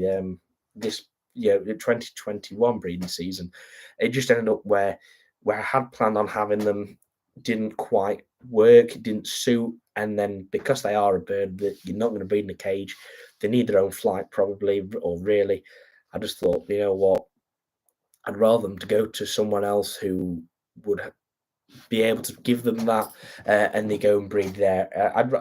It's ultimately a lot of the decisions I've made. I want the bird. I want what's best for the bird. So if I think that I'm not going to be able to have them as I need to have them in the breeding season here, and I don't want them fighting with something else or what, I'd rather them go to someone else. So that's what we did with the Yellowhammers. Although it was a beautiful pair. We had a male and female, both hand reared. They were steady as well. It was brilliant. And I genuinely thought we could breed these in a cage if we, because of how steady they were. But anyway, it didn't happen. But when it did go, they did breed, so it's perfect. Yes, working as a steward, I always enjoy stewarding. To be honest, it's always good fun. And you pick up a number of different points, advice from the judges. A judge is always someone who's got a lot of experience and always someone who knows the birds well. So we'll know what's a fault quite easily. We'll know what's a good point. And I've found it's always helpful for, especially me as a novice. Don't get me wrong. I'm now picking up on so much more and interesting things that I can now, where a judge might say to me, "Yeah, Ollie, come and have a look here. What do you think is the better bird?" Not because they want me to choose the best bird and say, "Oh, well, it's that one." He's going to say, "Yeah, okay, then that's fine," and let me choose the best bird. But say, "Which one do you think is the best?" I'll choose it, and they'll tell me either why it is and why those others don't work, or why that isn't and why the other ones are better. I find that really useful because by standing there with a judge and literally doing it with them is brilliant, and I really enjoy doing that. So, yeah, it's always good fun stewing, and if you do have the opportunity to stew it, not just obviously you, mate, but anyone else, please do. And usually, I think shows are will be asking for stewards, and if you do just offer your services, just say you're happy to steward if they need you. It's always very much appreciated by them, and they usually will accept that. There's a few shows I was going to steward at this year, but they just didn't need the help because they actually had enough. and that's great. Yeah, that's great to hear. Not not because I didn't want to do it or it's a pain for me to do it, but just because it's great to hear that the shows are having enough people to help it all run smoothly, and that it's not like they're absolutely crying out for someone, because no one will help. A number of people will help, but always make sure to offer your services if you can and you want to, because it makes a huge difference. I've put my birds in together yesterday. The cocks are singing, the hens have been laying. Should I wait another month for canaries? To be honest, no. I think you'd be all right to pay canaries now. If the hens are laying, hopefully it works. I think if the cocks are singing, it clearly they are in condition. I had considered pairing up my canaries next weekend. I did think, do we try it? But I'd rather not, because I originally had thought, well, if we can try and take a round off them before we have the natives go down, that's fine. But then realised, well, actually, there's going to be time for that for a lot of them. For example, realistically, we're not going to have any young red poles until probably the late, last week in April, if not early May. Red poles are going to be a little bit later because they usually are. They are in the wild anyway. For greenies, they're probably going to go down pretty quickly. Native bullies, I don't know. Problem same time with red poles. Same for the twites. Hawfinches probably May. Mules and hybrids, I don't know. I don't know. The bully hens might be all right, and they might go down. And if they do, brilliant. Come on, we'll try and get as many eggs as possible to hopefully be full, so we can get some some young mules or hybrids from these bullies, because that'd be fantastic. But I think there'll be enough time to get a round or two out of them anyway. And what I'll always do is always have some canaries rearing canaries whilst other canaries are rearing natives. So I might have a nest, let's say, I don't know, a pair of those mixed breed pair of feeders, the like Fife-based feeder canaries. They might have 3 eggs of a Raza under them and 3 eggs of a Portuguese, and they'll hopefully rear all 6 youngsters. And then we've got 3 youngsters from each pair, and we're going to do that where we're going to try and breed a number of canaries. So we've always got those for the following year, but we've also got we're not going stupid with the canaries. We're breeding hundreds of canaries, and they're taking up a lot of room, which we could actually do with the native birds having. Your canaries should be fine. Don't worry about them. It's about time for canaries, to be honest. They're usually ready slightly earlier, and if they're not, they won't be far off, especially having the hens there already laying. The cock birds, if they're singing, you shouldn't have a problem. Sorry. Would you say S76 will work 100%? I don't know, to be honest. I don't know. It's very good, don't get me wrong, and it's always worked for me, but theoretically, it should work if you give the correct dose, the correct amount of time, 100% of the time.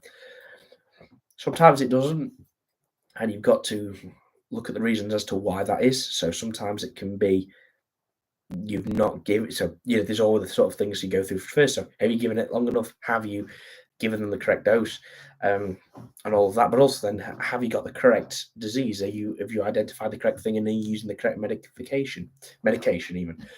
If you've got something like birds gaping, right? Birds gaping, there's 3 possible options as to why: air sac mite, atoxoplasmosis, I think, and ornithosis.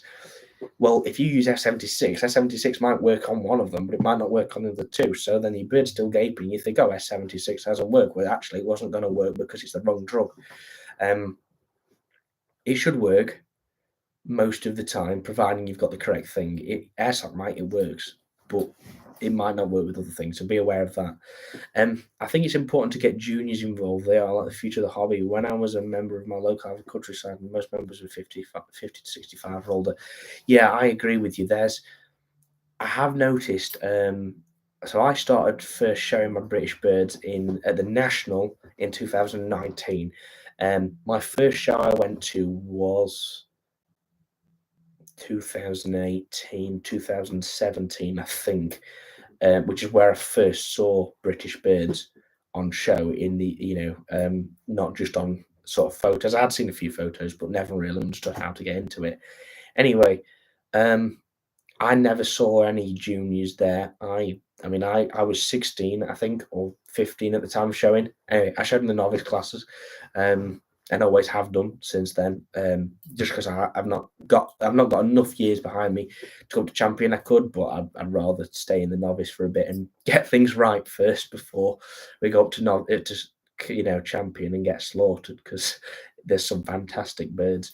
Um, anyway, there was never barely any novices anyway, and I'd not seen a junior anyway. This past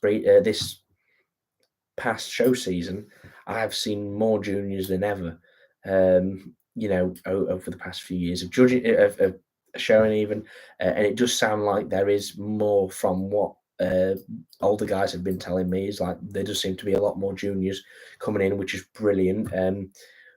I yeah, not to blow my own trumpet, but I do think hopefully what I'm doing, as well as Matt and Shane and David and a number of different birdmen, and people who do YouTube on their birds, I think have helped really push that forward, because it's shown people who previously maybe never interested in birds or never interested in keeping birds have found the videos, seen it, and thought, I'd love to get into this.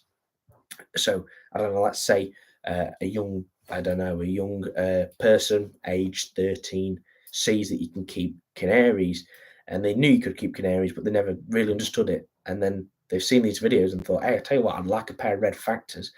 Get a pair of red factors. Oh well, suddenly one pair grows into two, and two goes into three, and we all know how it happens. It just spirals, and then you're breeding these youngsters, and then, oh well, I like the idea of going to a show, so then they'll go to a show, and hopefully it's just been something as simple as watching a video like I've done, and Matt or whoever, and suddenly we've brought another bird person, another bird man or a bird woman to the scene, another bird keeper who's then showing brilliant. And it just seemed that I think the juniors this year. I know of three, because I've spoke to all three of them at the last few shows. There's young Charlie, who's, I don't know, I want to say 9, and he's I believe he's, yeah. Either way, he got some I think relation or close friend, parents with close friendship to birdmen, native birdmen. So I know Charlie had that there, and there's George as well. So George is he does the soft bills, and I know he's been in that for a number of years, and he's still a junior. And then there's a few more. So yeah, I think it's Angel, I want to say. I know I believe I've seen her at one of the shows, and I know Shane had spoke to her or something. Anyway, again, another junior is brilliant. So yeah, we need to help get more juniors into the hobby, and I hope by doing videos like we do is that it does bring that interest in, because the internet and social media is such a huge part of today's society. A lot of people use it, or most people use it, and I think at least I know for myself, I don't often watch TV anymore. In terms of, I don't go to the TV and I flick on Sky or whatever and watch TV, and I'll usually actually watching YouTube, and it's usually, I don't know, something to do with either fish keeping, because I find it interesting. I've kept fish. We've got a marine fish tank, nothing spectacular like, but I find that interesting. I enjoy it. Or people who keep animals, Matt's videos, chains, bird keeping there. And then there's always the general stuff, Sidemen, KSI, and and all of that. But that's my generation at least, and there's a lot more on YouTube. So by having this on YouTube and all the information there and a lot more exposure to it, hopefully people can get more. Younger people can get the interest there, and I think a lot of it they can experience through the screen, so they sort of understand it. Because I pretty much show everything on the channel, in terms of I don't hide things. I don't make it all look great, and I don't make it all look like it's easy, and that it isn't hard, because it is hard to breed birds, especially British birds. It's not easy, but I try and show that best as possible, and show that it's not it's not all sunshines and rainbows doing keeping birds and breeding birds, you do get the bad things. You get birds die, and it happens. You get unexpected losses, and you can't explain it. And sometimes there's no reason, you haven't done anything wrong, and you lose something, and it's really unlucky. And it gives them a bit of younger people, hopefully, a bit of an idea for what it's all about. So there's not a false sense of, oh, this is going to be easy. So people don't think, if they fail, which you're going to inevitably end up doing, you might buy a pair of birds and they don't breed for you. You might try something and it doesn't work. That it's not, you've done something wrong and it's all your fault, and that you're terrible because everyone else can do it because everyone else can't. And I hope it just gives a bit more information there, and it gives a bit more, um, a realistic view of it, so people know what they're getting into, and hopefully it does, and also encourages people so they can see some of the brilliant birds that I've got, or at least I mean, I think I have. Like, I think the hawfinches are amazing.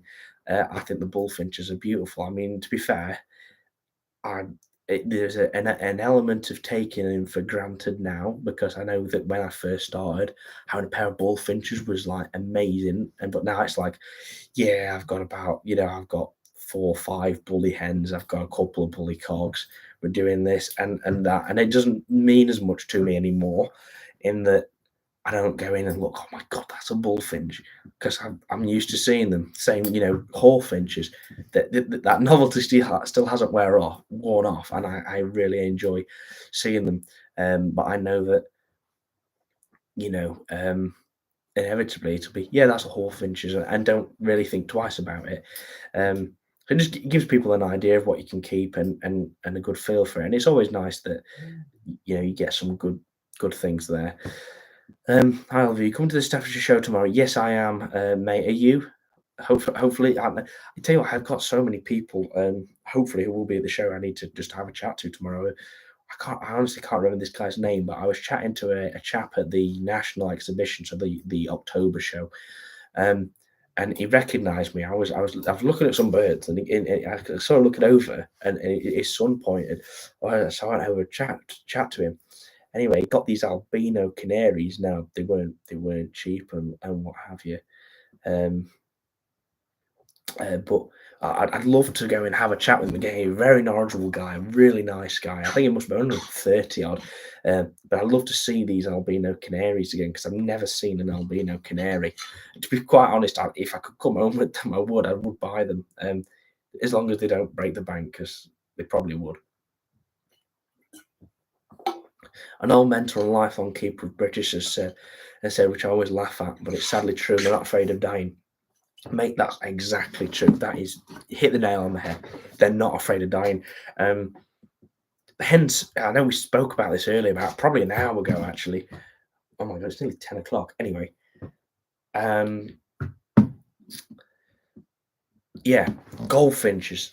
That's why I don't buy goldfinches. That's why I stay away from goldfinches, especially native goldfinches, because they're not afraid to die. I've heard so many stories of where people have gone and they've bought 3 or 4 pairs of goldies, and then the next day they've got 1 pair left because they've died.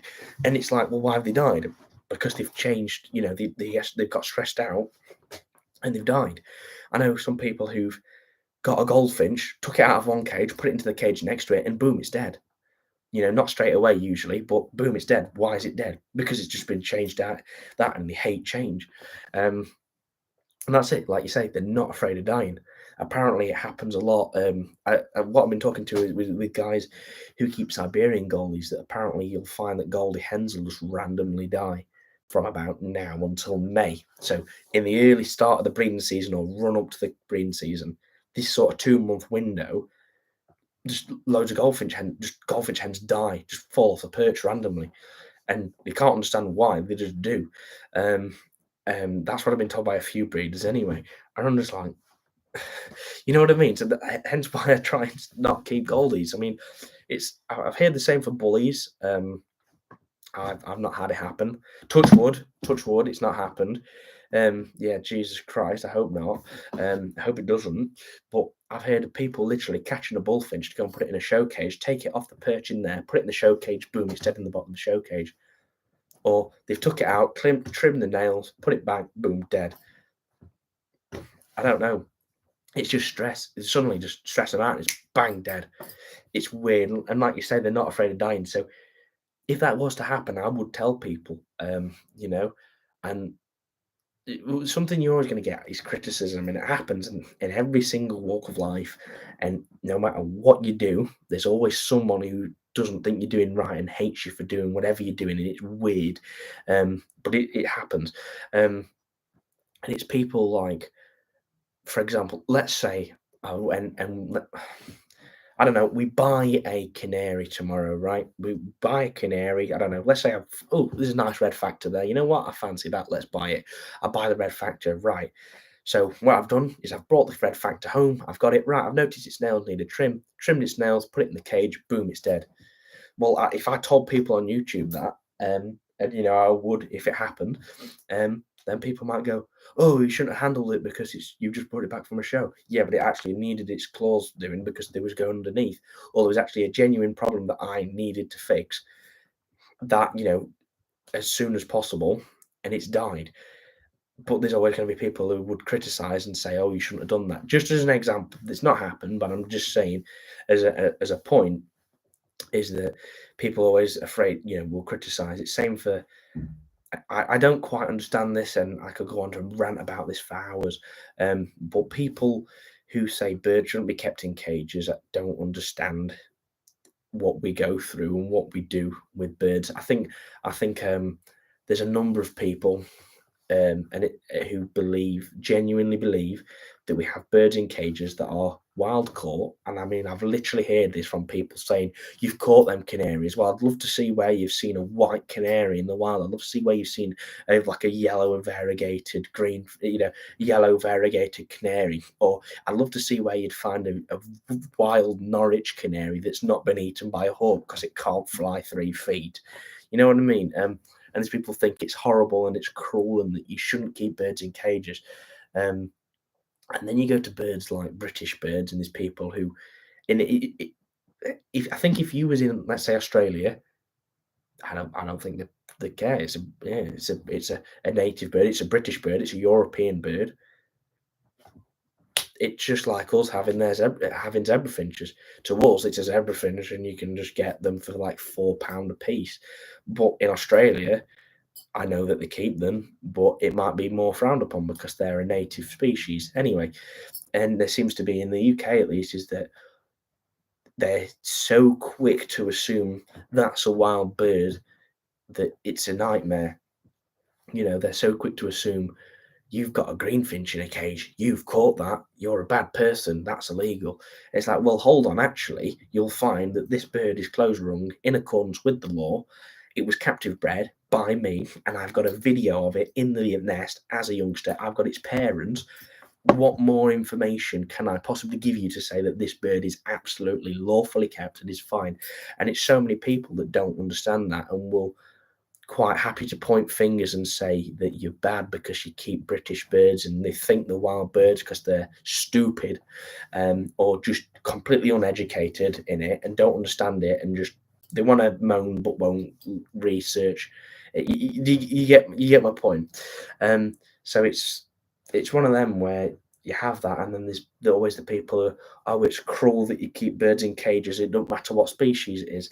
And it's like, yeah, but when you're the same person who's saying we need to rewild, and then you're saying, "Oh yeah, we need to reintroduce," I don't know, let's say there's a section of the UK that is without bullfinches. Right, we need to reintroduce bullfinches.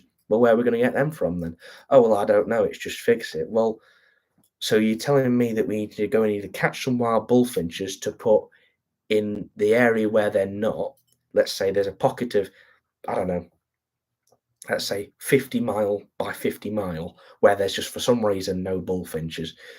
Are you saying that we have to relocate some bullfinches there, or do we go to breeders like myself, like a lot of other British birdmen, and say, yeah, we want some British bullfinches so that we can breed them and we can release the youngsters into the wild and increase it?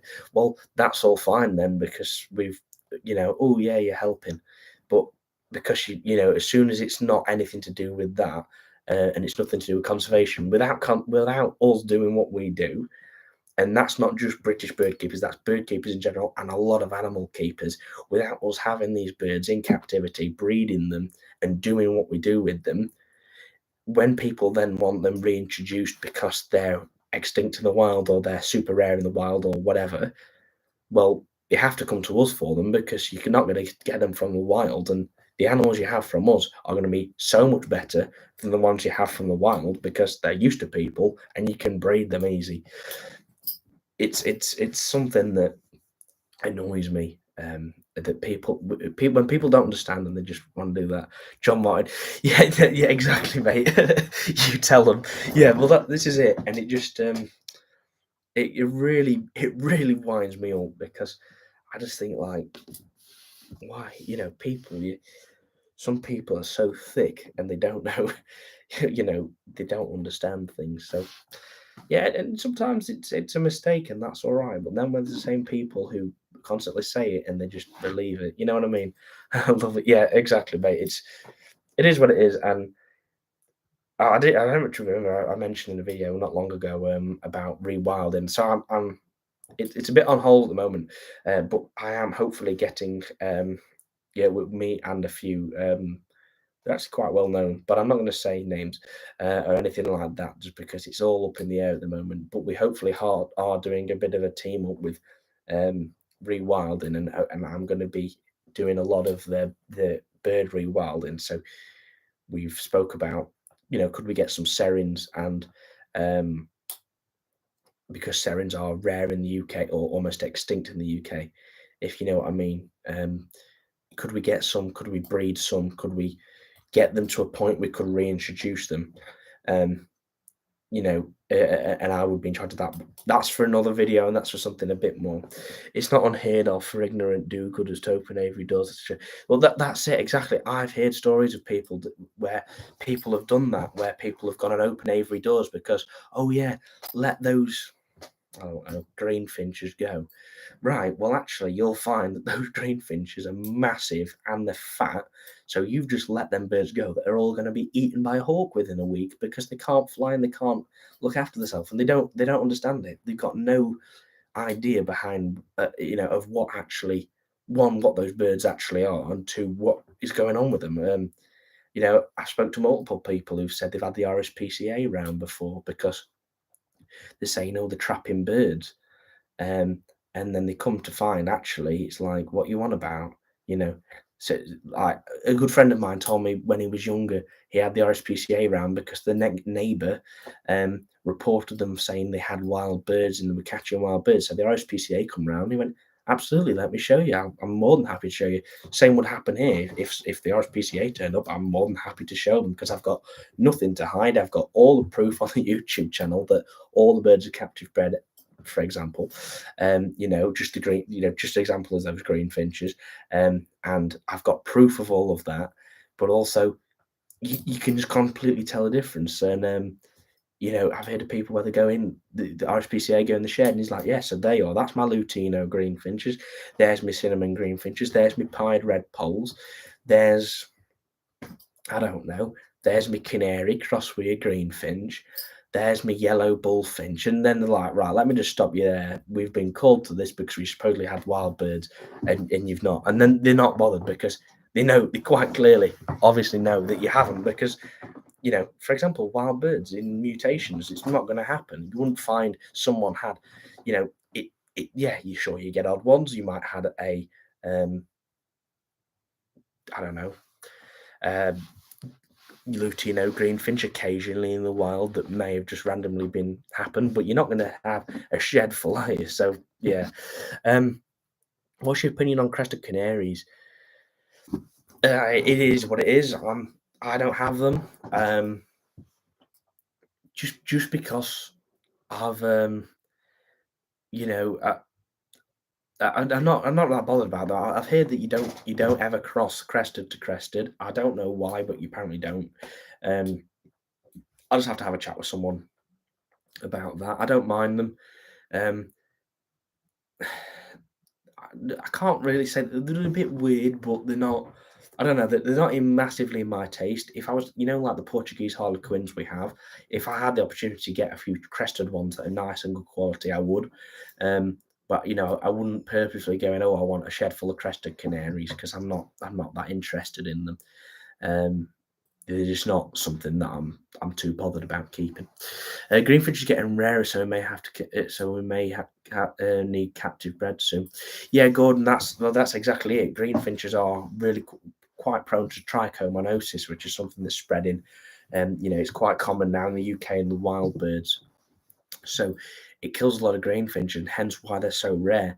And I do think that the captive birds, like we have, are possibly going to have a degree of resistance to that, because either one, have they been bred, but they've also, if they've been exposed to it, and have we treated it, but have the birds been all right, and where the greenfinches are going to have a low number compared to what they once were. So let's say a low number of greenfinches, like a very small population of greenfinches in the UK is, let's say, 500,000 birds, compared to when it used to be, let's say, 60 million birds. And I do think captive bred may be needed at some point, and it will be a case of having to get that under control and release captive bred birds that do meet do meet what we need, because we don't want to be releasing exhibition greenfinches into the wild. They've got no chance. They can't fly fast enough. They're too big, and they'll just get eaten by hawks, no problem. But you had small ones, that'd be fine. Sad to hear, Gordon, seems to be a bumper year for goldies too. And yeah, we learn so much more about how keeping them in captivity. Well, that's exactly it. We learn so much more about them, understand them so much better. I think it's one of those where people who help birds in the wild, I think they would massively benefit by having those in the at home as well. It's like, I know, like, we have a couple of greenfinches around here. I see them occasionally. They come on the feeders. Don't get me wrong, we don't get a load of birds on the feeders. I don't know why. We just don't, for some reason. And just where I have the feeder is perhaps not the favourite place for them, but it's the place I have to have the feeder. Anyway, it's like one of those where I know what they need to eat, so I'm going to give them that to help them so they can thrive better. But the amount of people who will ram bird tables full of things that they definitely don't want, for I think the best thing you can think of is like dried mealworms. If you just constantly filling up a bird table of dried mealworms, and let's say there's a family of great tits that are coming to constantly get food for their youngsters, that if they're feeding youngsters dried mealworms, they've got barely any nutritional value, no moisture at all, and they're going to just actually kill the youngsters by doing it. And I think if people understood a bit more about it, that actually don't offer them that, or if you're going to offer them that, offer in small amounts, and they need to be soaked in water. Just as an example, I think it will make a difference. But there's always those people who will, like we said, will say you're doing bad and you shouldn't keep birds in cages, even though what we do is fine. And I do think they completely misunderstand that. One, they think the birds are forced to breed, and it's like, actually, sometimes we wish we could, because we can't get this one bird to breed, which we really want to breed off. And two, birds won't breed if they're not happy, so they have to be comfortable, they have to be not stressed, and they have to be all right to breed. So you can't just breed anything. It doesn't work like that. But I think they also think that you have birds in cages and they're trying to get out. Well, I think you'd find, for example, if you left a cage door up with a Norwich canary, and it's probably not bothered about going out. And same for a lot of birds. I think they're not interested in escaping. They're just interested in what's out there. In terms of, oh, if we get out of this cage, we can fly around here, but it's fun. But that's it. But they're happy. So I think that people think, like British birds in cages, they think they're going crazy, and they think they're hurting themselves by battering about in a cage. And actually, you look at these greenfinches we've got, just as the best example I can think of, because they're generally the most steady of the British finches we have, is that they're happily sit on a perch, do whatever they want, feed, and then get in a show cage and go to a show and do really well for us, and we enjoy it. And they are more than happy to do that, because that's what they're like. I used to feed mealworms a lot, the wild birds, but they seem to encourage wood pigeons and rats, sadly, more so than other food. Yeah, I think it's probably because they're, a rat, I think naturally, and you got to remember rats obviously have coexisted with humans and basically worked for us for years because they obviously live in the sewers. A lot of them, not all of them, clearly, and they actually keep the sewers clean. And I think if rats weren't there, it wouldn't happen. But anyway, I think naturally rats would have eaten insects and stuff like that, and nuts and stuff. You look at them like if you had a mouse in in a woodland or something, that's what they're going to eat. So I can imagine a rat would be a very similar version to that. Um, so I can see why that would attract them, and I think wood pigeons are greedy. You can feed anything to a wood pigeon. People put slices of bread out on the bird tables. The wood pigeon will happily sit there and eat the whole thing, and if not, a crow will come and get it and fly off with it. So, yeah, it's just something there, and it's always going to happen. But yes, look, guys, it's oh god, it's 10 past 7. So it's 10 past 10. Jesus Christ. Well, I'm gonna have to head out actually now, guys. Well, obviously it's a busy day tomorrow. I've got to leave here at 7:30 to get there for just in time. So, huge thank you for everyone who's joined the stream. I hope you've all enjoyed it. Obviously, we'll be back, and I might see if we can do some more. Not rather than just a monthly live, we'll do a bit more of them, and I'll see if we get a bit of a routine going. It'll be good fun. There's a few more questions coming. I have a cobalt lesser red pod paired with a native bullfinch hen. What would you recommend for helping them bond? They've been together since January this year. Maybe a bit of live food. A bit of mealworms, stuff like that. I don't. There's not much more you can offer them, but just try and get them to interact, and hopefully it clicks for you. We used to have to see a lot of collared doves. Now the woodies have taken over. Yeah, I have noticed that there's not as many collared doves about. Same for starlings. Starlings have had a huge decrease in population. It does happen. And I think it's just been a case of how houses have been built, things have been different, and usually they would nest actually underneath sort of the roofing bits and gutter of a house, and now there's not an awful lot of that. Sunflower hearts bring the goldies, robins for sure. Yeah, I used to get, well, I still do get a few goldies on the feeder from now and then on sunflower hearts. It does seem to be a good thing. Good night. Have a great day. Thank you very much, Gordon. Thank you. Thanks for the stream. Have a good night. Time to chill with a go on. Yeah, there. Thank you very much, mate. Yeah, you're very welcome. I do enjoy doing these streams. It's always good fun. So, anyway, guys, a massive thank you for everyone who's joined the stream today. I don't know how many viewers we've overall had, but we've had quite a few. We've obviously been doing this for probably about 2 hours now. So, always good fun to have a chat with everyone. And please, do take care, and I look forward to seeing many of you tomorrow at Stafford. Please, feel free, like I said, come over for a chat, and I'll be doing quite a bit of filming tomorrow as well. Getting all sorts, not just natives, but everything. So yeah. Anyway, thanks everyone ever so much, guys. Thank you for our super chat donator as well. It is very much appreciated. I really do appreciate it. So yeah. Well, thank you very much, everyone. I will see you later. Take care.